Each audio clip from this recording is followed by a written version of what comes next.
When you say I have to learn 10 forms before I can even get to the mantis forms, and then you're going to feed me another X number of forms after that, there's no way there's fighting being taught.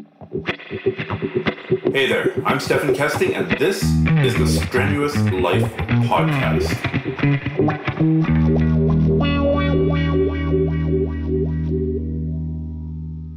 Hey guys, today we find out if Kung Fu and Brazilian Jiu-Jitsu can coexist, maybe even be friends. I have my doubts, but here to convince me is Randy Brown from Mantis Boxing. So welcome to the podcast, Randy. We've been chatting on Instagram for quite a while, but we've never chatted before. Yeah, it's great to be here, Stefan. I'm really honored. It's a pleasure to be here. Well, let's see where we end up and whether this turns into an audio death match. we can disagree safely. It's like the internet. We can hide behind the thousands of miles that separate us. Yes, internet tigers. Internet tigers, absolutely. That's what I specialize in. So I think it'd be actually really useful just to get a quick overview of your martial arts background. There's lots of topics I want to dive into here, including, running schools and passion for training versus passion for teaching, and, the differences in training methodology between Kung Fu and Brazilian Jiu-Jitsu, sure, both of which you've done. But can you just take me through, I don't know, like a synopsis of your training and where you started and what you did? Absolutely. Back in 1991, I was stationed at Fort Hood, Texas, and I delved into Taekwondo for a brief period, and I really enjoyed it. I had a good instructor that was from South Korea. He did a blend of Hapkido and Taekwondo. I was having fun with that. My training schedule in the military ramped up, and it became hard to juggle both. But something interesting happened at that time. I had a friend in the Army that we would spar together, and he would just work circles around me, literally. And I couldn't beat him. I couldn't out-position him. So you had done Taekwondo. That was your only martial art up to this point? That was my only martial art. And it's very linear. Like the movement is very linear, forward, backwards. And I asked him what he did, and he said, my father taught me Kung Fu growing up. So I decided someday when I return to martial arts, Kung Fu was going to be the style, because little did I know that style, I used to think style mattered. It's not the practitioner, it's the art, right? Yeah, of course. It's knowing techniques 1, 2, 3, 4, 5 that will make you undefeatable in battle. Yes, clearly. Yes. If we had the playbook for, I don't know, what's the top football team this year? I don't follow football at all. I don't either. All right. I think the Patriots are pretty good. I think they came second. I think so. In like the Stanley Cup or whatever that is that they do in football. But if we had the playbook, if we just knew what plays they ran, we would be able to beat the next best team. Absolutely. I'm pretty sure. Absolutely. I got out of the military and spent a few years trying to mess up my life in a good way, or a bad way, I should say. After that downward spiral, I decided, as part of the rebuilding of my life, martial arts was high on my agenda. So I sought out a Kung Fu school. The closest one to me taught praying mantis Kung Fu, which I had never heard of, but I was immediately taken with it. I was like, oh, that sounds awesome. Had you been a big fan of Kung Fu movies growing up? Or No, that's actually something that I noticed a lot of other Kung Fu instructors, that's how they got started. They were really into the Bruce Lee thing. They were really into the Wu-Tang Clan or the 70s Hong Kong movies. Right. That was not my thing. I did not get into it. I didn't have access to that growing up, and I didn't really care for that stuff. Interesting. My experience with it really was strictly having my ass kicked when I was sparring with my friends. No. Fair enough. No, growing up, ninjutsu was a big thing back then in the 80s. Oh, God, yeah. I remember hiding in the back alley when Stephen K. Hayes was teaching at some karate school, and it was like $100 to go and train. I was like, I don't know, 14 years old. I did not have $100. So I thought I would just hide at the back of the school. They had the door slightly cracked open for air, and I'd be standing there spying on the ninjas. I don't remember much. I think he was talking about how to draw a sword from your back, because clearly this is something that everybody needs to be able to do after you've snuck in with your ninja mission. You need to be able to draw a sword. And a couple of times, one of his ninja sidekicks would open the back door, and this 14-year-old kid would just go bolting down the alley, terrified. That's awesome. Yeah. No, the ninja thing it's hard to believe now how big a thing it was in the 80s and 90s. I had magazines I would get at the general store, and I'd circle all the weapons that I wanted and take them to my mother, and she would just look at me like, everyone needs a kusarigama. Everyone. Absolutely. So that was more of my thing. It's funny that you hid and watched, because there are so many Chinese martial arts history stories from different styles where someone did exactly what you did to learn the secrets of that system and take them away and blend them with their own. Mm-hmm. Which has actually kind of been appropriate, if I recall correctly. Didn't, was it Helio or Carlos Gracie? One of the two, the whole sickly youth watching at the side of the mat. It's the mythology. I mean, that mythology has been challenged by, photos of, I think this was Helio. I should have done my research before bringing this up. Like photos of him as a pretty buff, young dude. So clearly not, if he was sickly, it was early on. There's these cultural these martial art mythologies show up in different places. A lot of stories get rewritten and reused. So maybe they're all true and they all share that in common, but true-ish. Yes, good point. Okay, so you started training in praying mantis kung fu. Yes, and the instructor I had was actually really upfront. He said, I can only teach you the forms. I can teach you some Chinese joint locking stuff on the side, the chin na. Mm-hmm. But he couldn't teach me what the forms did and the techniques inside. So given that there weren't a lot of options in the area, and that was the only kung fu school, I jumped in and started training. And years later, I ended up in Massachusetts and trained at a different school. Then I opened a school. And a few years into that, I was getting frustrated because I had 7 years of training, and really, aside from joint locks and some sparring that was basically bad kickboxing, there wasn't a lot of meat to what I was doing. So I had been doing a lot of research on my own and trying to find answers. So I ended up meeting up with a teacher in San Diego that was all about application and of mantis boxing and the fighting aspect. Now, when you say application, I think this is how I frame martial arts. Mm-hmm. That there are the techniques per se. There is, technique one. Mm-hmm. And if you look at a book on 7-star praying mantis, which I have, I bought one of those ages and ages ago when I was in my kung fu phase. I saw some of the techniques, but then there's also the training method for how do we take that technique and make it actually applicable. Do we do drills? Do we do solo movements? Do we do situational sparring? Do we do full sparring? Where on that sort of force continuum or resistance continuum do we train? And then there's also training equipment, right? Boxing looks pretty different if you have gloves versus no gloves. Right. Boxing, jiu-jitsu looks pretty different if you're doing it on pavement versus on mats. Definitely. So when you say application, what does that mean? You're training with this guy and he was showing you what the moves meant, or how to train them? Absolutely. Showing like moves out of the form, like this is what this does. And then here's a drill to train that and learn it, and then sparring. So the sparring is the necessary component, right? And this is what has really defined jiu-jitsu, Brazilian jiu-jitsu over other martial arts, is the constant rolling, the constant pressure. Boxing, wrestling, jiu-jitsu, judo, all share that in common, where they're constantly sparring and it's trial by fire. That's where the truth comes out. Mm-hmm. I agree. I think it's a Machado quote, is like, no sparring, no miracles. Yeah. I had not heard that one. That's good.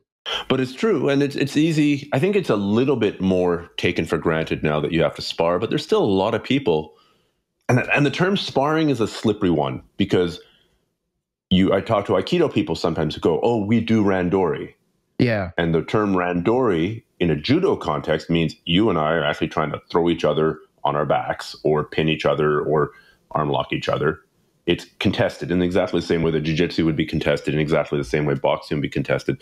But randori and aikido can kind of mean, a training exercise where I come at you with my overhand knife hand chop, pseudo sword attack, and then I let you do what you want to me. Right. And you got lots of people coming in. So that term is amorphous. It doesn't always mean what people think it means. Gets mutated.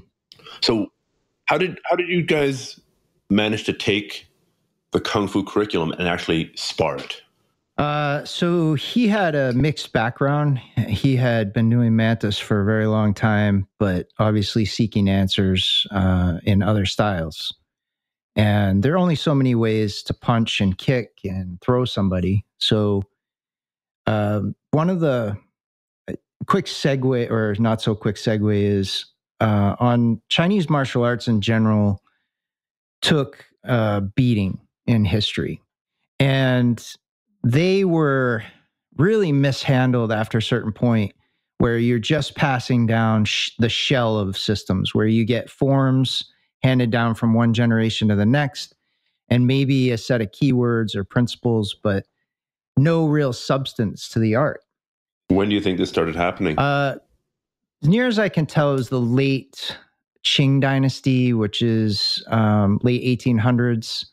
There are a series of events that happened, one of them, the most famous being the Boxer Rebellion, where people that had been doing martial arts and kind of like a cult, if you will, had this belief that their chi was all powerful, and they faced off with soldiers who had rifles and British riflemen, and were slaughtered. And this was the most famous incident, but this happened regularly. Not regularly, that's probably an exaggeration. Repeatedly, thank you. And it really took down this pinnacle of Chinese martial arts, which had been going on for thousands of years, where people said, well, why are we going to spend all this time training when you can just go train somebody in a day how to shoot a gun and you're done?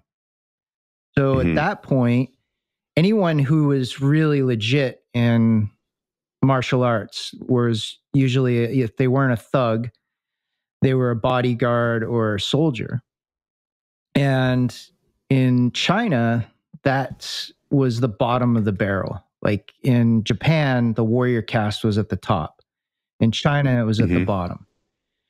So here are these guys, they're basically, okay, I don't know how to shoot a gun, or you can pay somebody a quarter of my wages to carry a gun and guard your caravan. So then you enter the phase of what's known as marketplace kung fu. I think Brian Kennedy talks about that in his book, Chinese Martial Arts Training Manuals. He and Elizabeth Guo co-wrote that book. I've never heard this term. Can you elaborate, please? Marketplace kung fu is where you had these highly trained masters. They really don't have employment, and they took their martial arts to the bazaar, to the marketplace, and they started performing in front of audiences, where performing forms, and you see a blend of acrobatics start to enter these styles and systems where it may never have been there before. So you see flips, you see landing in splits or cartwheels, and kind of like wushu. I mean, on mainland China now would be the ultimate evolution of that, where it looks amazing. It's basically gymnastics with the occasional punch and kick thrown in. Right. But combatively, it's, I suppose it's better to have done that than nothing. Maybe. But maybe. It's definitely not for fighting. It's more like martial dance. It's very, very high. You need a very high level of skill, and there's a lot of training involved, but it is not fighting, and it's not a martial art. There's just that component is missing. And I think the marketplace kung fu if you will, which that started to creep in. You had people lose respect for the system. You had a largely illiterate culture where you're not appreciating historical records of something that's the bottom of your society. So a lot of records weren't kept. There isn't this vast history of Chinese martial arts that may exist in other styles around the world. What do you mean there's no history of it? Oral. Isn't there a ton of legend? Oh, okay. So it's not documented like the Japanese who can track the interview I did with Alex Kask, who's a traditional Japanese jiu-jitsu guy. I mean, they can track the lineage of who taught who back hundreds and hundreds of years. And we can do that roughly, but it stops at a certain point. So like, for example, in Mantis boxing, there's this legend about this character named Wong Long that he got beat by somebody in a fight and went and watched a praying mantis fight a cicada. And then he copied the fighting techniques, went back and won his match. And now it lives on in infamy forever. And it's the greatest style in the world.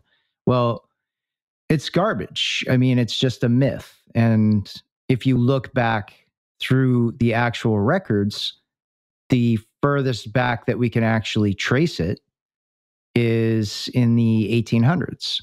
So this lore takes over, and this is a big part of Chinese culture too, is legends and lore and myths, and they like to immortalize their heroes. And yes, I was just looking it up. 1821 is as far back as I can trace the lineage. Before that, they say it went through the Shaolin Temple, which is, yeah, exactly. What martial art didn't? That's pretty much a given for, okay, we don't know. I forgot where I was going with that. Oh, just what changed in Chinese Kung Fu to take it from a system that people presumably used to fight to what it was when I was doing it, which was 99% forms, 0.5% discussion of what it meant. Well, here you're grabbing the elbow and you're snapping the elbow with your tiger claw. Yeah. And then 5% punching bags and once or twice a year sparring. I think that once or twice a year sparring was useful, but it's certainly, I mean, it would have been so much better if we'd actually done it more. Absolutely. But it also would have made it look, as you said, like bad kickboxing. Because most of the time, in my experience anyway, when you take guys who've been training tiger claws and crane kicks and this and that, and you actually let them get punched in the face, it ends up looking like bad kickboxing. Absolutely. It's not fun. I didn't know that you had done Kung Fu. Oh, yeah. Oh, no. I did years and years of Hung Gar, mostly. Northern, so that's a Southern style, tiger crane stuff. I did Southern White Crane. I did Northern Shaolin.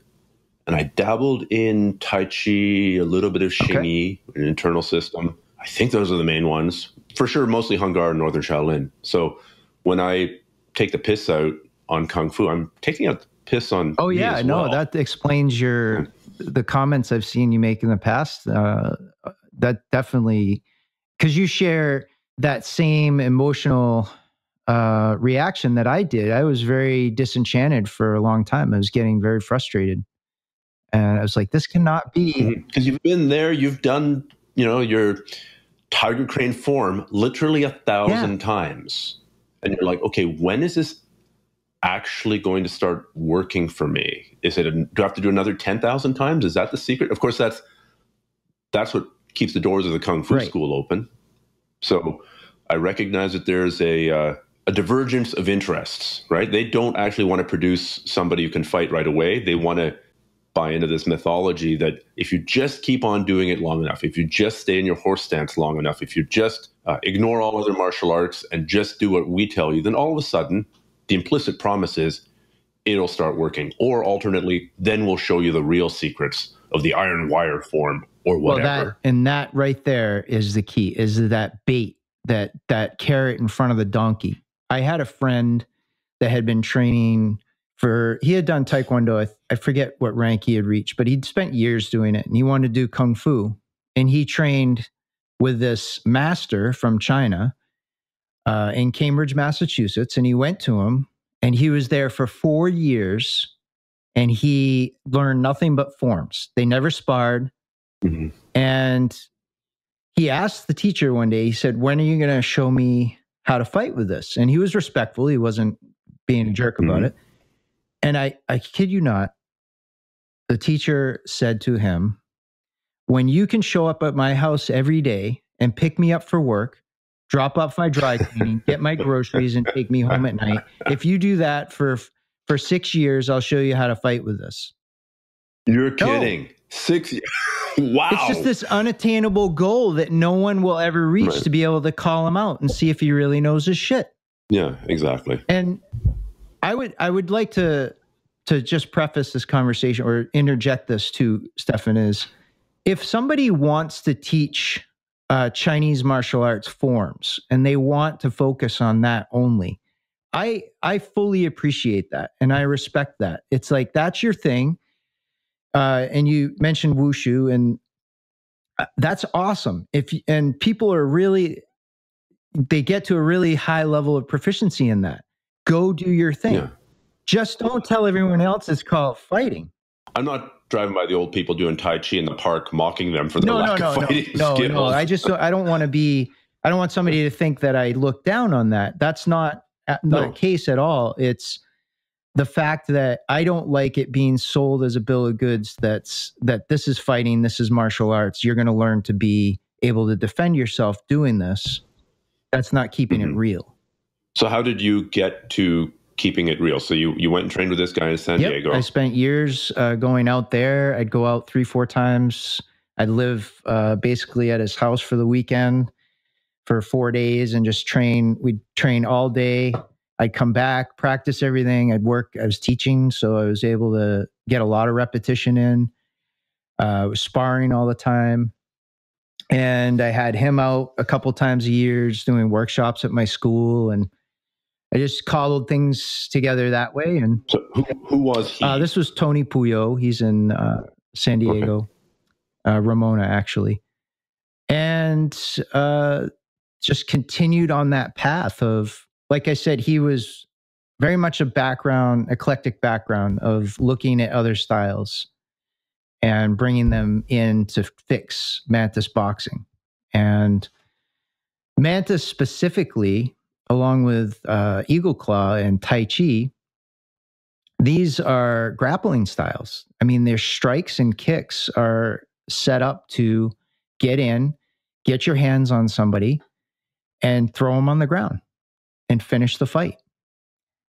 And this is an important component that really shined when I started doing Brazilian Jiu-Jitsu, because that's that age-old saying that if all you have in your tool chest is a hammer, everything is a nail. So if true. You're doing, say, mantis boxing, and you're doing forms, when you look at the forms and you're trying to take these techniques out and make them real again and make them work and functional, if all you know how to do is strike or kick, then everything is either a block or a punch or a kick or blocking a kick.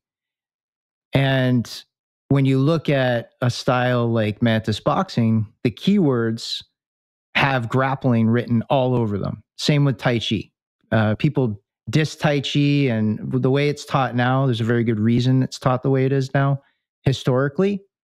But its original components is a stand-up grappling art. And if you go through the manuals and you give those manuals to a wrestler and you teach them the terminology, they'll pick up on it right away. It's like, oh, I know it. Yeah, that's this, that's that. So those keywords actually show you what the art was and what people meant by it. What are the keywords of the common boxing? Ones are hook, so which in wrestling terms would be a necktie, or overhooks, underhooks. Another example in grappling. Same, I use wrestling, but BJJ, like no-gi, has the same grips and holds. Pluck, which is, I believe, called a snap down, or I'm not familiar with the wrestling terms, so forgive me on that. No. But we have pluck, which is that short, sharp pull down of the neck, or you're plucking someone's arm, like in an arm drag. You have clinch. You have the connection and the sticking is a big component, adhering to your opponent. Like in Brazilian Jiu-Jitsu, when we're on the ground, I like to use this as a correlation, because if you are defending, you want to create space in many cases. And as on the offensive side, you're trying to take space away from your opponent so that you can control them and keep positional control. Mm-hmm. Well, it's the same if you're stand-up grappling. If they start to get away from you, you need to either switch gears and go back to striking and kicking, or you need to close the gap and adhere to them and stay stuck. Mm-hmm. So this is, I feel, I'm obviously biased here because I do both arts and I love them both, but they work so well together that it just clicks. It's like, okay, well, this is what's going on standing up. Mm-hmm. And then when you take somebody to the ground, bam, that's where all the Brazilian Jiu-Jitsu stuff just shines and takes over.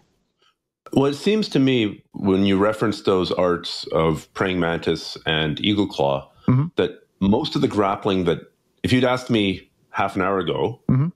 what's the grappling in there, I would have said it's mostly chin na, which is a standing joint manipulation, essentially like a Chinese version of Hapkido or Aikido or the classic jiu-jitsu, where it's very much on the feet. So is that a correct assessment? No, it is and it isn't. So it's interesting you say that, because Eagle Claw has their infamous, they say 108 joint locks, but it's really the last 10 are considered so deadly that they can't show anyone, which is absolutely ridiculous, right? How much deadlier can you get than a rear naked choke? The joint lock, but they have a 2-person set that's been handed down from the origins. There were 2 forms, and there was the 2-person set with the joint locks. Those joint locks have headlock escapes, headlock counters. Like, they're not just, okay, finger manipulation and elbow locks. And there are shoulder locks, standing elbow locks, shoulder locks, the chin na. In Mantis, when you look at the forms, there aren't a lot of joint locks. There are a few major, like gross motor function joint locks, like arm bars, things like that. But there aren't a lot of fine motor skill, what you see a lot of people doing with chin na nowadays, where they just take it to this really intricate level of, oh, I can do this and this and this. Yeah, when somebody's standing there letting you do it. Drunk, slightly confused, and elderly. You're slightly confused? Oh. No, you can do them on somebody who's drunk, slightly confused, and elderly. Yes. Good. Yes. Excellent. And drunk people. How to defeat the smaller, weaker, drunk opponent. Right. Exactly. So it's pretty cool when you go back. Eagle Claw is actually one of the older styles in northern China. And I think it's where Mantis and Tai Chi and some of these other styles came from. Like, they borrow techniques from each other. If you look at the geographical locations, they're in the similar area around the same time period. Tai Chi and Mantis both erupted in the same place, very close to each other. I don't know if you've ever heard of an author by the name of Douglas Weil. I don't think so, sorry. He did a series of Tai Chi books, and this guy he's a professor, so he's got a scholarly mind. And he went and translated books and manuals. He went to China, but he actually has some amazing historical references. And one of the things he brings up in, I can't remember which Tai Chi book. It might be the Lost Tai Chi Classics of the Qing Dynasty.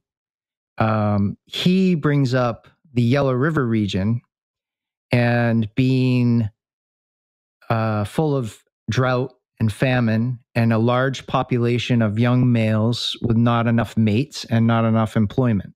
Well, that sounds like a recipe for a good time. And a lot of fighting, right?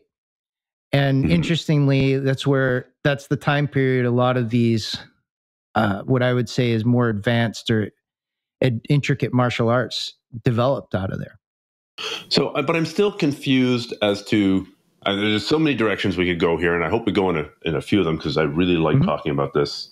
So you're saying that the standing joint lock component was relatively small in these systems, but and in mantis in particular, you're saying it was mostly essentially what we would call clinch work now, or dirty boxing. Absolutely. Elbows, knees, takedowns, punches, kicks. Absolutely. So 2 related questions. Number 1, when you're training this stuff against resistance to make it work, what does that look like? Either you doing it or you getting your students to do it. And second question, because it ties in, do we have any sense of what they did in the early 1800s to make it work? So to answer your first question, it looks like MMA. Okay. It is take boxing. MMA doesn't work on the streets though, brah. That's right. It's only our combative system. What about broken glass on the street and syringes? Yes. Yes, I see those everywhere in my area. It's and the second question you had is, can you repeat that again? Do we have any idea, any way of knowing what the training looked like 200 years ago? We know what the techniques, presumably the form. I mean, of course, the forms, the nice demonstration techniques have changed. No matter how much somebody pretends that we're doing the exact same thing that Grandmaster Lee or whoever did it 200 years ago, there has to have been drift. There has to have been evolution or devolution or change. I would go with your latter or your devolution. We don't know, but do we have any sense of what the training method was back then? Did it also look like MMA? I believe so. And there was obviously strength conditioning, grip training, grip strengthening, or some of the iron training, if you will. I had components, but I definitely think that there was sparring similar to what you see in judo. If you're working throws, you find some place to throw each other. You have the Chinese throwing art, shuaijiao, very similar to judo, and very old.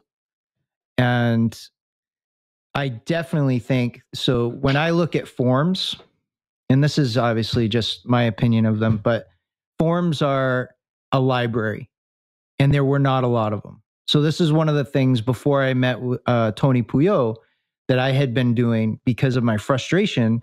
I had started looking through the history of these different styles, and I found this common theme. Hung Gar, one form. Taiji, no forms.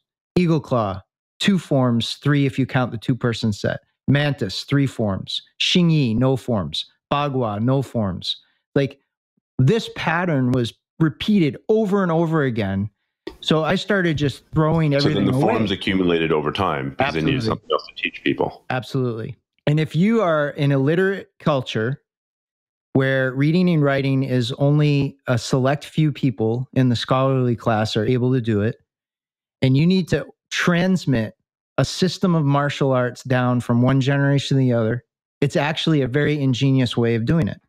Here's a form. These are my fighting techniques.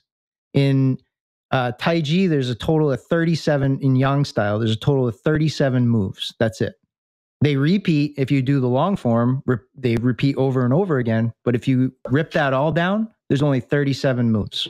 That to me tells me that somebody had a highly refined system of fighting. And these are the moves that they practiced, and that's it. So there's no documentation saying when you join Grandmaster Lee's school, we will be doing, form work for 10 minutes, then stance training for 10 minutes, and then beating the crap out of each other for half an hour. There's nothing like that. I've never heard of sort of detailed training progressions, but they have to have existed. Otherwise, it would have been a Darwinian process, right? If you are running a school where you're only doing forms, and I'm running a school where we actually try and throw each other on the ground, try and stomp each other, probably my students are going to beat your students. It's not that I'm a better teacher. It's just the training method is different. Well, that's the origin of judo, right? The jiu-jitsu guys were focusing on not just the ground and the throws, but didn't they also have archery and swordsmanship? That's what happened with Kano. He didn't want to work on all that stuff, and he focused on the throws and the newaza, the ground stuff. You mean when they made judo out of the traditional Japanese jiu-jitsu systems? Yes. And then they were going around and beating all the jiu-jitsu schools, and that's why judo became what it is, or it became a style that lasted and survived.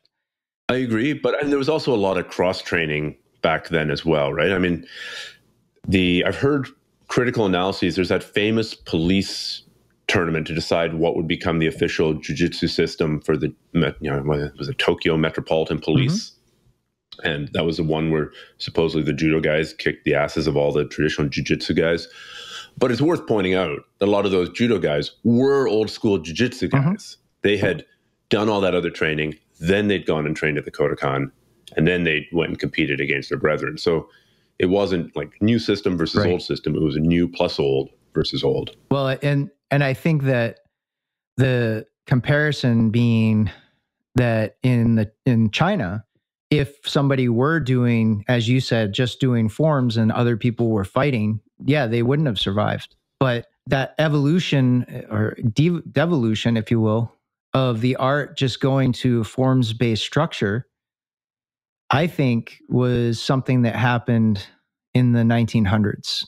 And then you fast forward to 1950s, Mao comes in, outlaws martial arts, says, no, you can't teach martial arts. If you're caught doing martial arts, we'll kill you, we'll imprison you, or we'll exile you. So all the traditional martial artists that wanted to keep doing it, that weren't killed, fled the country. And Mao then instituted the Wushu curriculum to represent Chinese martial arts historically to the world and run around and show off the skills. So they came up with, well, here's a form to represent Eagle Claw, and here's a form to represent Long Fist, and here's a form for Tai Chi. But you go to America where some teachers fled, and then you have the racist component step in. How do you mean? We're not going to teach you this to white people. So if the system did survive, which I don't think it did, but let's say it did. Let's say that the teachers that came to the US actually still could fight with it. They then blocked it and didn't show it. Now, I don't think that that's the case, personally. I think that it had died out before that, and I think that a lot of the teachers that came here were given that same curriculum. Because if you go back to the early 1900s, when China was being called the sick men of Asia around the world, they instituted what's known as the Jinwu, which is like, when you look at the history of what Jinwu is, it really like a YMCA. And in order to, this is an interesting component, this point that I want to highlight here, is in the Jinwu curriculum. So Jinwu is famous for being a central pillar of modern Chinese martial arts. And they brought in what are known as the 5 Tigers of the North. And they brought in a mantis teacher and a Eagle Claw. I can't remember the 5 styles. I know mantis was one of them. But if you were a student in that system, in that curriculum, you had to learn 10 forms before you could go and specialize in, say, mantis boxing. I don't care who you are. If you are learning 10 forms, you're not learning how to fight with them. Because I don't have the time in the day as a teacher who's running a school 6 days a week. I don't even teach forms because I don't have time.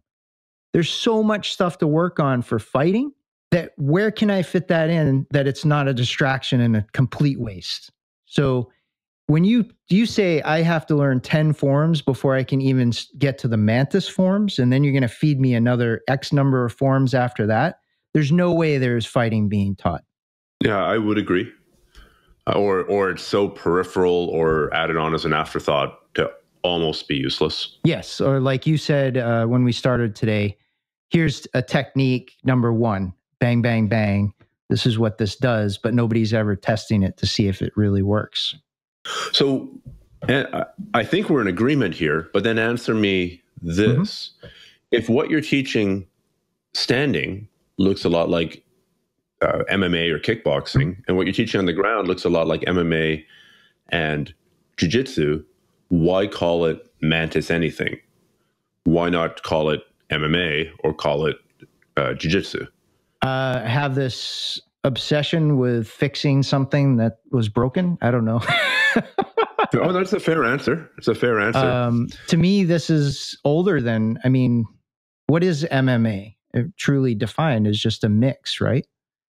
Well, if you go back to where these styles originated, that's exactly what they were doing. It's like, oh, this works. Let's put this in. That works. If you look, here's an example: there's a spear form. You might have learned this actually since you did Hung Gar. Did you do any weapons? The weapon stuff was mostly Northern Shaolin. We did do any Hung Gar weaponry. Did you learn spear, plum flower spear by chance? There was a Northern Shaolin spear form, lots of tight little circles that actually reminded me of fencing. Yes. It reminded me of my fencing training. Yep. I believe that's the same set. That set is shared amongst Hung Gar, Mantis, Eagle Claw. Really? It's spread through all those systems because those were somebody's fighting techniques. And whoever had developed that system, that was like the best spear system for fighting. So they copy it.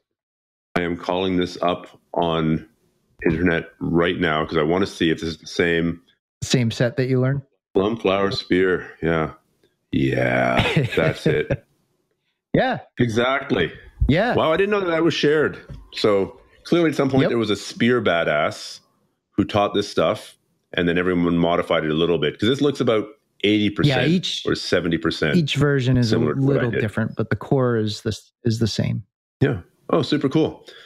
Well, I understand the urge to fix things or reintroduce realism back into the training. Have you had pushback from the traditional Chinese Kung Fu community going, hey, yes, this is not mantis. This is not traditional. This is not what we taught. Stop. Call it something different. Yep. Sometimes I've had, it's like anything when somebody starts doing something different, there's a lot of naysayers, especially early on, but just plowing through and doing what I'm doing and really just want to see the art survive. And that was where our YouTube channel spawned from, was the population of people doing mantis boxing is getting smaller and smaller in Chinese martial arts. So if people want to find that YouTube channel, what do they look for? Mantis Boxers or Randy Brown Mantis Boxer. You can find it there. Yeah, I've seen a bunch of the videos, and I like them. I like the stuff you're conveying, which is why I wanted to dig down deep into the actual training methods of it. So you run a school. Yep. And you've been training. And there's a lot of people out there in their teens and early 20s whose whole goal is to train hard now and then open a school. Do you have any words of advice for them or any pitfalls they might fall into? Yes. It's hard. Get over it. What makes it hard?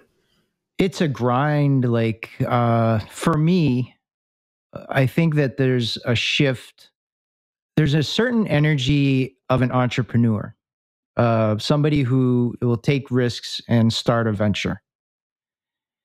It takes a lot of initial energy and risk and motivation, and you have to have almost this explosion to get something started. And so if you're that type of person and you want to open a martial arts school, the thing that is coming is the other side of that explosion is a monotony where you have to switch gears into you're the one doing the day in, day out, maybe the same things for a long time, then switching it up.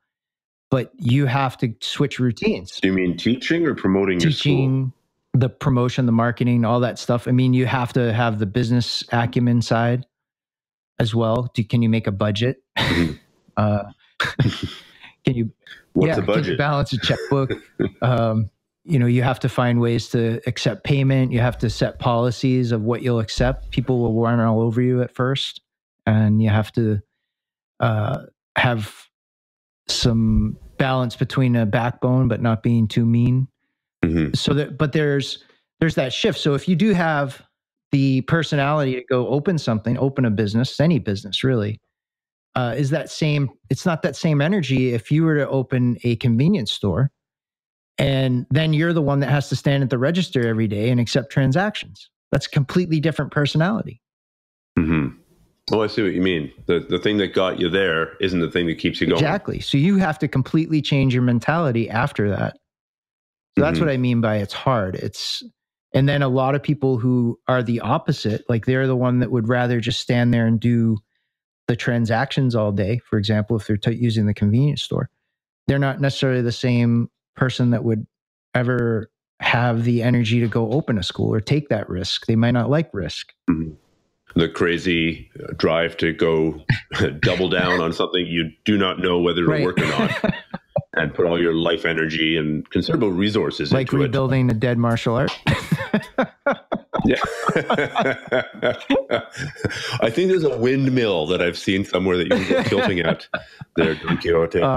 Yeah, that's I mean, for a while, I had been running my school for a few years and I had not been hang gliding. For example, this was a very strong passion of mine that I started in 2001. And in 2004, I opened my school and I didn't have the financial resources to keep flying or the time. And for 4 years, I didn't fly and I went back to it and I started using it as a kind of an escape. Like, okay, I gotta do something to get out of this monotony. So jump off a cliff with some wings on my back. How often do you jump off a cliff with some wings on your back now? I actually stopped in 2014. I started to just get bored. I was doing a lot of cross-country flying and I was having a blast with it, but it just... Cross-country with a hang glider? Yep. You take off. And, so, like, how far can you go? You jump off a cliff? My furthest flight was 127 miles. So you're just going thermal to thermal then? Yep. You circle up, glide to another thermal, try to find one, circle back up again. Wow. How do you get back? Do you just call a taxi or do you have a really, really understanding wife? Hey, honey, come get me. It's a 4-hour drive. Some people with the wife thing actually burn that out pretty quick. You beg, borrow, steal. You have really good friends. There's a tight-knit community that usually people will help each other out or you pay a driver to follow you, like a chase driver. Mm-hmm. Did you ever have any close calls with the hang gliding? Not too bad. I had a couple hard landings. Overall, no, I had a pretty good career in it. I suppose people who have really bad close calls tend to not appear on podcasts after them because they're either paralyzed or dead. Yeah, when things go bad, they usually go bad. And which is interesting since we're talking about martial arts, because Hall's Gracie, that's how he died. Right. It was hang gliding.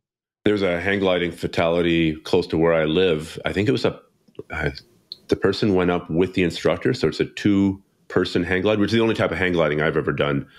I was in Switzerland with my crazy mom and she wanted to jump off essentially a mountain right beside the Matterhorn. Oh. So we had to hire, there are people who do this. Paraglide. I think it's paragliding, not hang gliding. Mm-hmm. I started doing that last year, actually. Yeah, and that was a really cool experience. But locally here, it was a couple of years ago, there was some woman who went with some instructor. And the story that came out in the press, and I don't know how much of it is true, and if that guy is listening, I have it totally wrong, I apologize. But they jumped off the cliff. She wasn't tied in. She fell to her death. And by the time they landed, he'd taken the SD card out of the camera that was recording it and basically eaten it. Yeah, that's accurate. Because we get all the accident information through the hang gliding community. It's fairly small, as I'm sure.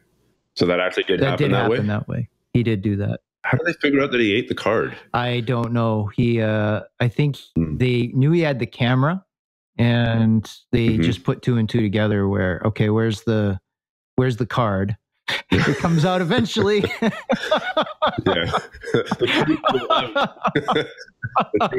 Sometimes covered in yucky stuff.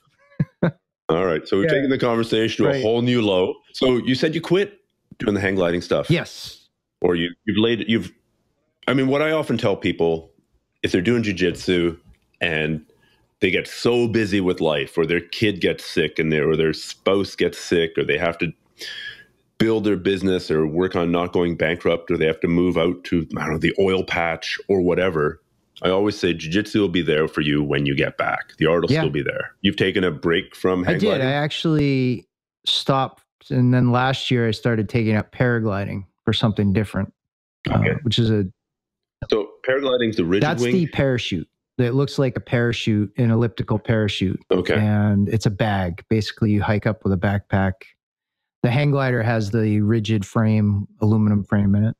And the hang gliding is more dangerous, or is that was true in the old days? They're both pretty much the same as far as risks. Different reasons, but they both have high risk. Yeah. Okay. Risk management at its finest.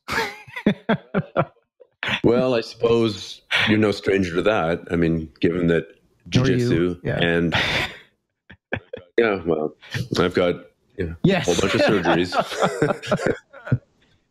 I've been cut open a number of times, and thank God we live now, not 100 years ago, because I don't think I'd be around 100 years ago, or for that matter, born in Uruguay or born in, I don't know, the hills of Pakistan and not rich, or a lot of places in the world, a lot of times in the world, I'd be dead.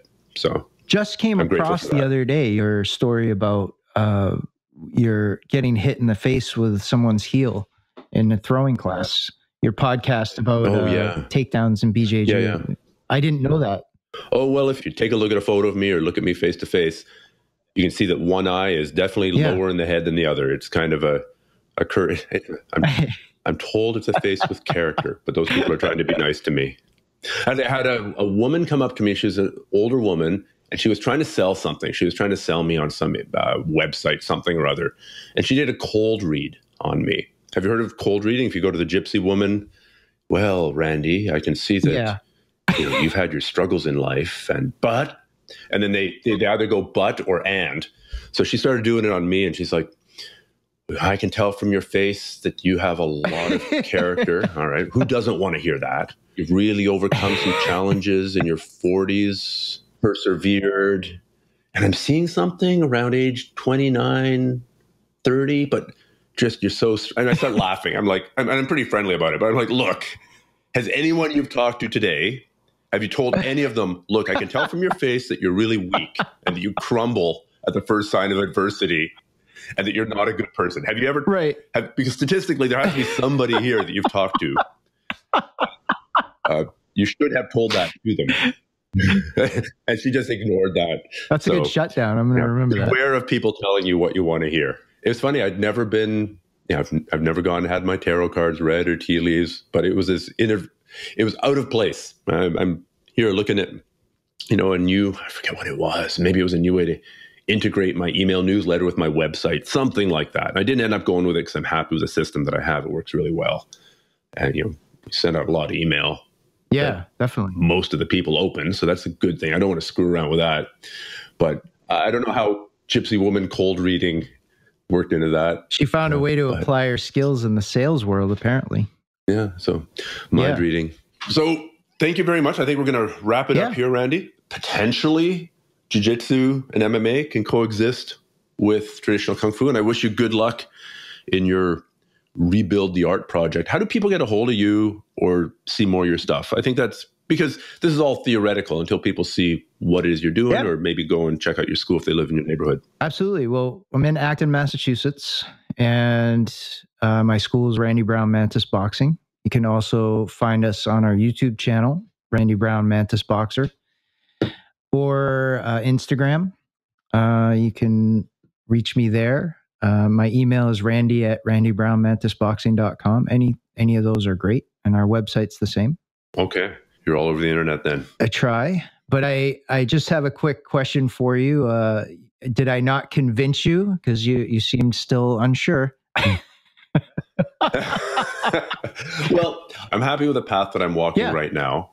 And I think you're doing what I would have loved to have done, you're doing and teaching what I would have loved to have learned. That's an amazing compliment, Stefan. Thank you. And I think applying a certain amount of skepticism to the stories that were told and applying critical thinking as a skill, which you're doing, is a skill that we could all use more of. Definitely. And the ability to, separate the wheat from the chaff in any area, even not martial arts, just, I don't know, buying a car. You're going to get 10, ask 5 people, get 7 different opinions, and most of the opinions are going to be totally wrong. So I will say that you are an inspiration as far as the work you did choose to do is phenomenal. So I am always impressed by your work ethic. It's unbelievable. Oh. The stuff that you put out is great. And I like your energy and that you're helping so many people. Well, thank you. I think I've got, there's a reason that I'm half German and half Swiss. So I think it leads to, it may not help my dancing skills. But when you look at the arrogance of what the Germans tried to achieve twice in the 20th century, hey, we're a little country in the middle of Europe. Right. Let's invade everybody. I mean, we laugh. It's not actually funny. It's really, really bad. It's all right to have German. a laugh once in a while. But their national sport is kind of trying to have their grasp way, way, way exceed most people's reach. So maybe that's where I get the work ethic from. Who knows? Hats off to you. It's definitely inspiration. Thank you so much. And thanks for chatting with us today. Thanks, Stefan. Have a great day. Podcast listeners, I've got a big favor to ask for you. It's easy, but it's a big favor.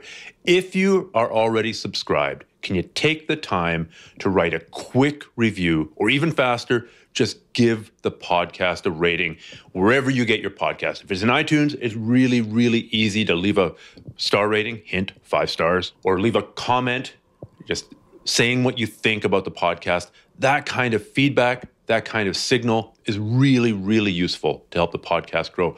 I appreciate it an insane amount and would love it if you would help me out by doing that. Thank you so much.